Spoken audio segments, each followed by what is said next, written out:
Sementara kita mulai dengan sesi tanya jawab. Sudah ada beberapa pertanyaan, terutama dilayangkan untuk Bu Dina dari Mbak Nina. Pertama saya bacakan pertanyaannya. Assalamualaikum Bu Dina Sulaiman. Bagaimana sebenarnya cara Iran membagi keuangan antara kepentingan perjuangan di dalam negeri dan luar negeri? Mengingat Iran juga begitu sulit di dalam negeri akibat embargo yang terjadi. Itu dulu mungkin pertanyaannya Mbak Dina, dari Mbak Nina ini. Bagi keuangan ya, Bagi saya tidak pernah perjuangan dalam negeri dan luar negeri. Sebenarnya jadi ini menarik ini. Sebelum beberapa waktu yang lalu ada perdebatan panas kan antara antara Mehdi Hasan, jurnalis Amerika, versus siapa tuh yang politisi dari Tehran, pengamat politik dari Tehran University. Kemudian si Mehdi Hasan tuh ngomong, Anda nih Iran mengeluh di embargo, minta Amerika untuk menyelesaikan embargo, padahal Anda membiayai perang di luar negeri. Nah jawabannya apa? Loh, kalau kami tidak membantu Suriah, sekarang itu Damaskus itu sudah dipimpin oleh ISIS, Irak sudah dipimpin oleh ISIS gitu loh. Terus juga negara-negara di kawasan juga akan istilahnya bendera hitam akan berkibar di mana-mana. Jadi perspektifnya tuh ini bukan kami membiayai perang gitu, tapi kami sedang membela diri dan juga sedang membantu negara-negara di kawasan supaya ISIS kalah gitu. Nah, bagaimana dengan dana? Tentu saja ini memang pastilah memberatkan ya. Di satu sisi di embargo, kemudian perang tentu saja butuh dana besar. Tapi yang menarik adalah bahwa memang di Iran itu ini ya, artinya perekonomiannya itu kalau bisa diistilahkan sosialis gitu ya. Artinya tidak ada orang yang sangat kaya raya gitu kan, pejabat sangat kaya raya itu ya tidak terdengar. Bahwa ada kasus-kasus korupsi ya, tapi kemudian kan ditangani juga gitu.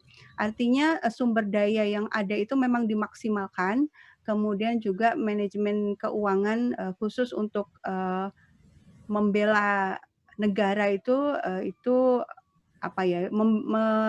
mendapatkan alokasi khusus gitu kan. Dan yang menarik yang saya amati juga di masa pandemi ini sudahlah dihajar embargo, kemudian tingkat korban juga cukup tinggi, malah meluncurkan satelit militernya, malah berhasil melakukan peluncuran satelit militer, dan ini mengejutkan juga, jadi mengejutkan banyak orang karena peluncurannya itu dilakukan dilakukan dengan cara-cara yang tidak terduga gitu. Jadi bahkan dibawanya itu dengan dengan alat-alat yang sangat sederhana kelihatannya, tapi berhasil meluncurkan satelit itu. Artinya apa? Artinya setiap divisi atau setiap sektor di Iran itu jalan terus gitu ya. Jadi nggak saling merecoki satu sama lain. Yang bertugas untuk menangani COVID ya jalan dengan semaksimal mungkin. Yang bertugas untuk menjaga keselamatan dan keamanan negara juga tetap jalan. Di bidang sains juga terus jalan. Artinya kesulitan yang ada itu tidak membuat segala sesuatunya menjadi kacau balau. Mungkin baik, itu yang bisa saya jawab sedikit. Ya, satu lagi untuk Mbak Dina sebelum ada beberapa pertanyaan yang lain yang bisa saya arahkan kepada narsum yang lain. Satu lagi, bagaimana masa depan Timur Tengah pasca kematian Jenderal Qasim? Sebagian sebenarnya sudah kita singgung di awal tadi. Dan bagaimana keberadaan dan peran Liga Arab, ini mungkin yang belum kita bahas, dalam konstelasi di Timur Tengah. Ini pertanyaannya diarahkan kepada Bu Dina katanya. Oke, kalau masa depan seperti saya katakan tadi, meskipun sekarang terlihat intensitas perlawanan atau kelompok resistensi di kawasan menurun karena semua disibukkan oleh pandemi, tapi seperti saya bilang akan jalan terus gitu ya, akan terus bertahan untuk melawan karena memang musuh yang mereka hadapi kan real ya. Palestina sedang berjuang melawan Israel, kemudian Hizbullah juga meskipun dia di Lebanon Selatan itu juga tiap sebentar pesawat Israel datang membombardir. Artinya memang itu adalah hal-hal yang hayati. Mereka harus mempertahankan diri melawan intervensi asing atau agresi dari luar gitu kan. Nah, tapi kemudian kalau pertanyaannya tentang Liga Arab, selama ini Liga Arab itu memang gagal melaksanakan misinya sendiri gitu.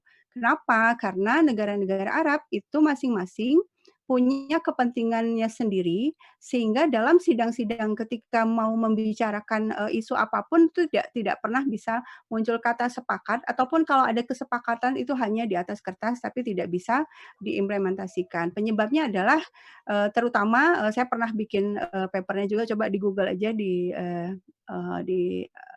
artikelnya. Nah, itu adalah memang negara-negara aktor paling kuat di Liga Arab, terutama misalnya Arab Saudi, misalnya kan, kemudian negara-negara Teluk, itu punya kepentingan untuk mempertahankan hubungannya dengan Amerika. Nah, kalau sudah kepentingannya sudah tidak netral lagi, ya bagaimana bisa berharap bahwa para pemimpin negara-negara besar di Arab itu mau mementingkan rakyatnya sendiri, mau mementingkan kawasan regional. Yang mereka pentingkan adalah perpanjangan kekuasaannya, lebih mempertahankan kepentingan uang dan kekuasaan yang memang sangat terkait dengan kerjasama dengan Amerika. Baik, Mbak Dina. Terima kasih atas jawabannya. Saya arahkan pertanyaan berikutnya untuk Habib Musa dan Gusmis ya. Ini ada pertanyaan yang mungkin cocok untuk Anda jawab. Pertama untuk Habib Musa dulu. Doktrin sufistik semacam apa sih yang membuat Haji Qasim menjadi sosok yang tegas, namun tak pernah melupakan kekasih? Bagaimana bisa sufistik diterapkan di medan perang? Apakah Habib Musa bisa mengomentari dan menjawab hal ini? Ya, kalau kita kembali saya promosi buku ini. Kalau saya bilang di bagian akhir buku itu kita akan lihat bagaimana Jenderal Qasim Sulaimani ini orang yang akrab dengan literatur puisi Rumi, Hafiz Shirazi, dan literatur tasawuf atau spiritualitas Persia yang kita tahu sangat terkenal gitu. Dan kebetulan saya beberapa kali mendengar sendiri ceramah di YouTube dia dalam bahasa Parsi yang menunjukkan sekali dia gemar mengutip puisi-puisi dari penyair-penyair terkenal Persia itu. Nah, ini di satu sisi pasti akan mengisi. Jadi orang itu kan tidak mungkin membawa sesuatu kalau dia tidak menyukainya. Jadi kan ada man ahabba syai'an katsura dzikruh katanya orang Arab. Ini kalau orang suka sesuatu pasti dia akan menyebut-nyebutnya terus.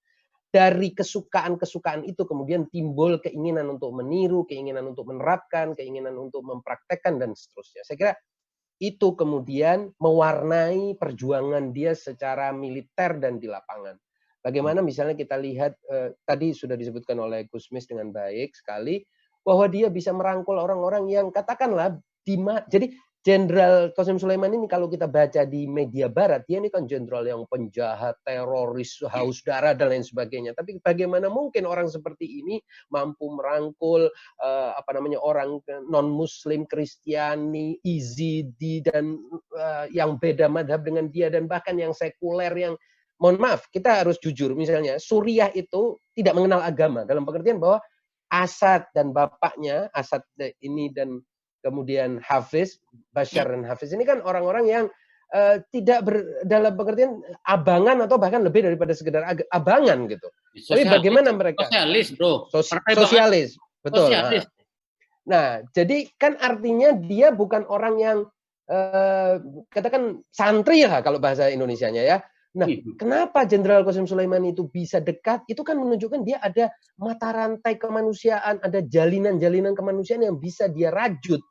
Dan dia menemukan itu karena dia memegang nilai-nilai universal dalam perjuangannya. Dan menurut saya itu tercermin dalam ceramah-ceramah dia dan terutama saya memberi rekomendasi untuk membaca wasiat dia yang sangat-sangat menunjukkan siapa dia, siapa hakikat dia gitu. Karena orang itu kalau sudah menghadapi kematian menurut saya akan jujur. Jadi kalau orang sudah menghadapi kematian artinya apa yang dia tulis saat dia mati, kita lihat itu adalah siapa dia. Bisa diceritakan kita lihat sedikit wasiatnya, Beb? Ya, wasiatnya kan tentang bagaimana dia merindukan sang kekasih dalam pengertian Tuhannya yang dia cari di mana-mana sejak lama dia mencari Tuhan. Artinya dia kan orang yang keluar masuk medan tempur ya. Mungkin sedikit dari kita ini yang tahu bagaimana rasanya masuk ke medan tempur. Mungkin Gusmis sudah sering kalau medan tempur. Tapi nggak tahu tempurnya di mana, di istana apa di medan tempur militer. Nah, intinya orang yang sudah masuk keluar medan tempur tuh tahu persis bahwa dia sedang mencetor nyawanya kalau masuk ke medan tempur. Nah, dia bilang sejak 80-an, sejak lama aku mencarimu Tuhan.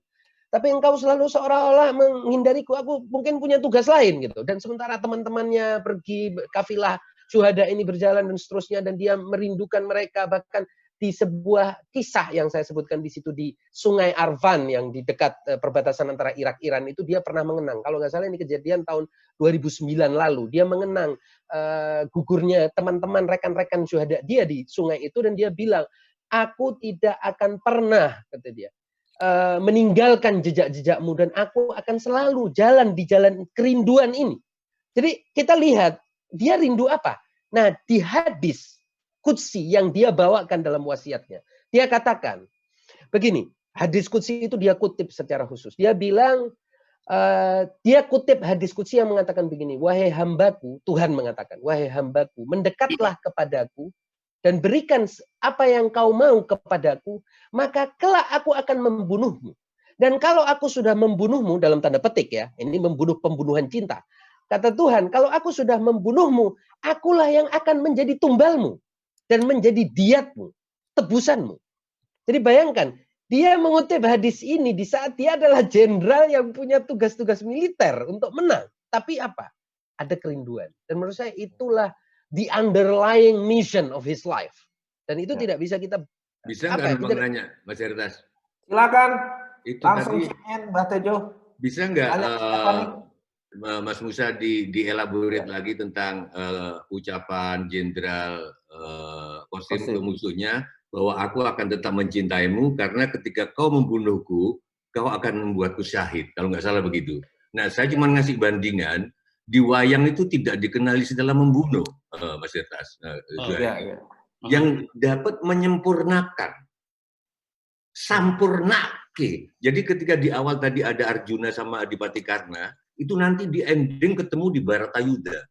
Ketika Arjuna sudah mulai ragu-ragu karena dia kakak kandungnya sendiri. Tapi Krishna bilang di Bhagavad Gita, ya Arjuna, sekarang sudah tugasmu, baik dan buruk yang menentukan bukan kamu, tapi Tuhan. Menyembelih hewan itu jelek, tapi karena disuruh, maka jadi baik dan menjadikan kambing bagian dari dirimu untuk sholat dan lain sebagainya. Nah, akhirnya terus dia sampurnakan, enggak jeda. Istrinya menyempurnakan, gimana ini? Ya, silakan Bib Musa dikomentari. Ya, ini Sufi ini lebih tinggi nih. Enggak, saya kira istilah membunuh itu maksudnya menyatukan yang dua kekasih. Jadi maksudnya kalau sudah dibunuh kan hilang. Kalau aku membunuhmu artinya kamu jadi hilang, kamu jadi melekat, menempel padaku. Saya kira itu maksud dari istilah membunuh. Dan ini sebetulnya Mbah Tejo kalau baca di dalam puisi-puisi Rumi juga istilah ini dipakai. Pembunuhan dalam pengertian ini ya. Dalam pengertian yang menyatukan. Jadi tadinya di sana, hidup di sana, saya di sini. Jadi enggak, tadi maksudnya kalimatnya Jenderal Qasim tadi loh. Tadi Mbak Musa sendiri kok yang ngomong. Oh iya, iya. Aku akan tetap, kalau nggak salah, bisa nggak? Aku akan tetap menghormatimu karena dengan membunuhku, kau membuat aku syahid. Kalau nggak salah gitu, itu kan menarik. Ya, itu ceritanya ada di dalam buku itu, Mbak Tejo. Dan saya mohon penerbit segera. Saya udah ngirim, penerbit udah ngisi. Saya mau sudah di on the way bukunya. Oh, oke. Ya. Baguslah kalau begitu. Bukunya mampir ke Iran dulu, baru. Nah, saya kira itu tadi maksudnya itu adalah itu. Jadi dia ingin mengatakan aku itu akan tetap mencintaimu sebagai manusia. Karena apa, Pak Mbah Tejo ya? Saya kira ini kita harus tahu. Manusia sebagai manusia itu telah Allah muliakan. Tapi yang kita cela, yang kita perangi kan perilakunya. Perbuatan-perbuatannya. Kalau dia berhenti, ya dia akan mulia lagi. Gitu. Jadi ini kan ungkapan orang ini, prajurit itu ingin mengatakan, kamu sebagai manusia tetap akan aku syafaati. Kalaupun kamu membunuhku sebagai manusia, sebagai zat itu, sebagai substansi itu. Karena apa? Hakikatnya manusia itu kan satu. Semula satu jiwa. Nah, satu ruh dari Tuhan kan. Nah, perbuatannya yang kita lawan, yang kita perangi, perbuatan buruknya. Karena perbuatan buruknya itu sebetulnya yang menzalimi dirinya sendiri, menyakiti dirinya sendiri juga.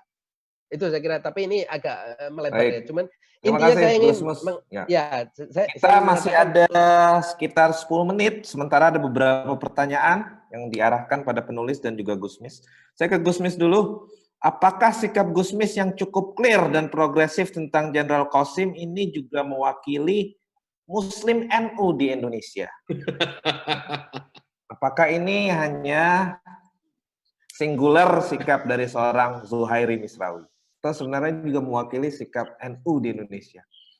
Ya, ini pertanyaan agak sedikit sensitif ya. Ya, NU sejak kesyahidan Qasim Sulaimani langsung mengutuk tindakan Amerika. Jadi NU lebih berani dari Pak Jokowi. Nah, di sini banyak Jokower ya. Nggak ada lagi yang lebih Jokower dari saya loh.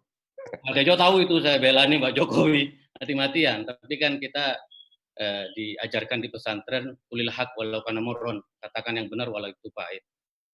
Jadi NU sudah menyampaikan kritik. Nah, saya hanya mensarah pernyataan-pernyataan NU saja.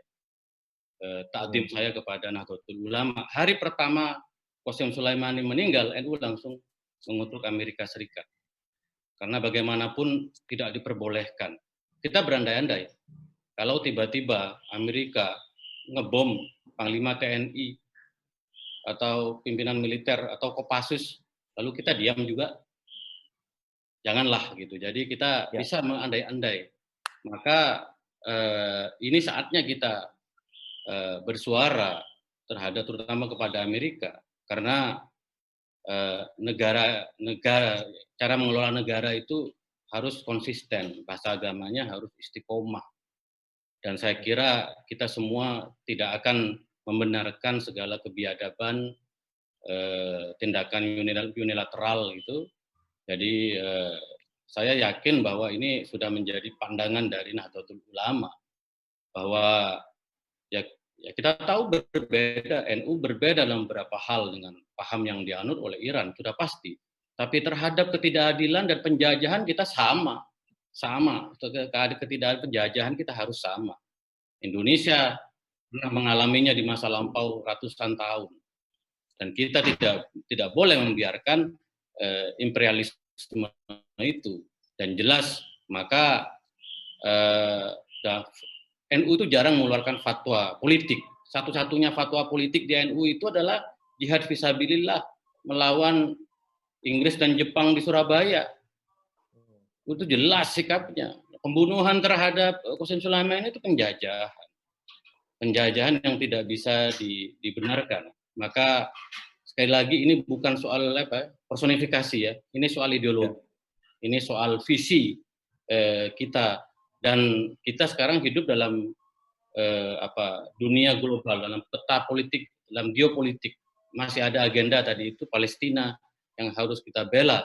Itu membutuhkan keseriusan, dan hari Jumat ini dinamakan Yaumul Quds oleh Imam Khomeini, dan kita harus mengingat kembali agenda-agenda apa yang harus kita kerjakan pada Yaumul Quds hari Jumat ini, supaya negara kita semua itu konsisten. Bung Karno memperjuangkan itu sejak tahun 55 kan. Konferensi Asia Afrika itu menjadi dokumen resmi negara yang didukung oleh negara-negara Asia Afrika. Tahun 65 juga dia ada konferensi Islam, negara-negara Islam Asia Afrika juga menjadi dokumen negara. Maka ini harus menjadi satu visi kita bernegara, bagaimana mewujudkan kemerdekaan Palestina itu. Terima kasih Gusmis penjelasannya. Saya kembali memberikan pertanyaan, saya arahkan kepada penulis yang lain, mungkin Bung Irman dan Bung Alfian. Dari Amel, sekarang siapa sosok yang berperan dan menggantikan posisi Jenderal Qasim di Iran? Bagaimana, Bung Irman atau Bung Alfian? Habib Musa mungkin bisa jawab. Oh ya, silakan dari penulis, Habib Musa.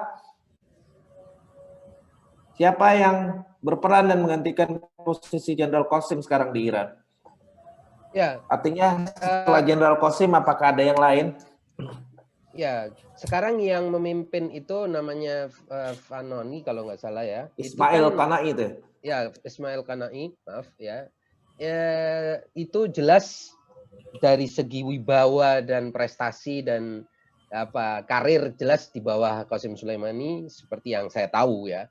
Tetapi bagaimanapun dia kan dari madrasah dan dari tempaan yang sama sehingga kita boleh berharap orang seperti dia juga akan punya mungkin katakan karakteristik yang kurang lebih sama. Cuman seperti tadi saya katakan bahwa ada keunikan pada sosok ini ketika itu tadi jenderal yang juga mahir berliterasi, puisi dan lain sebagainya. Itu yang mungkin agak membedakan dia dengan yang lain-lain. Karena dari sisi ini kan misalnya kita bisa lihat tadi Mbah Tejo juga sudah sampaikan kita itu kekurangan di Indonesia itu kekurangan literasi bahkan di tokoh yang harusnya sosial politik, apalagi tokoh militer. Di tokoh sosial politik aja literasinya itu tidak mumpuni.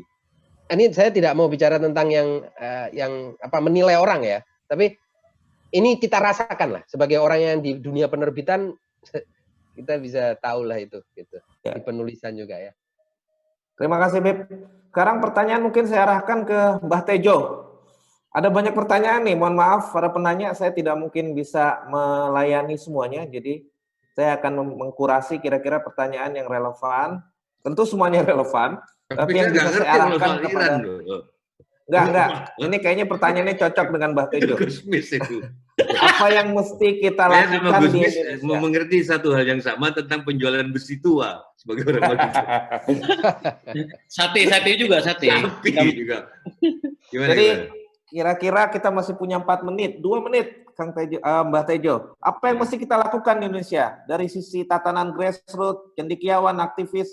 Bisakah kita menghidupkan sosok Jenderal Qasim di Indonesia? Siapakah itu?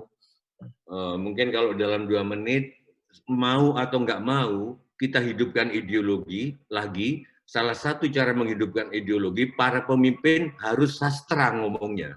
Caranya juga baca buku. Sementara penerbitan di Indonesia udah mulai kecil-kecil, dipajikin yang sama, penulis itu paling cuma dapat berapa 12,5% itu nggak bisa, untuk penelitian aja nggak cukup. Gimana mau buku? Harus khusus supaya pemimpin juga baca. Kalau pemimpin udah baca, maka dia ngomong bahwa saudara-saudara kita berdasarkan ideologi. Kalau enggak, semua orang bekerja atas dasar duit. Semua orang, jangan nyalahin Bang Hertas kalau menteri, kalau startup dan lain sebagainya, karena nggak ada yang digayuh, nggak ada yang sesuatu yang di luar duit yang harus digayuh buat apa? Ya.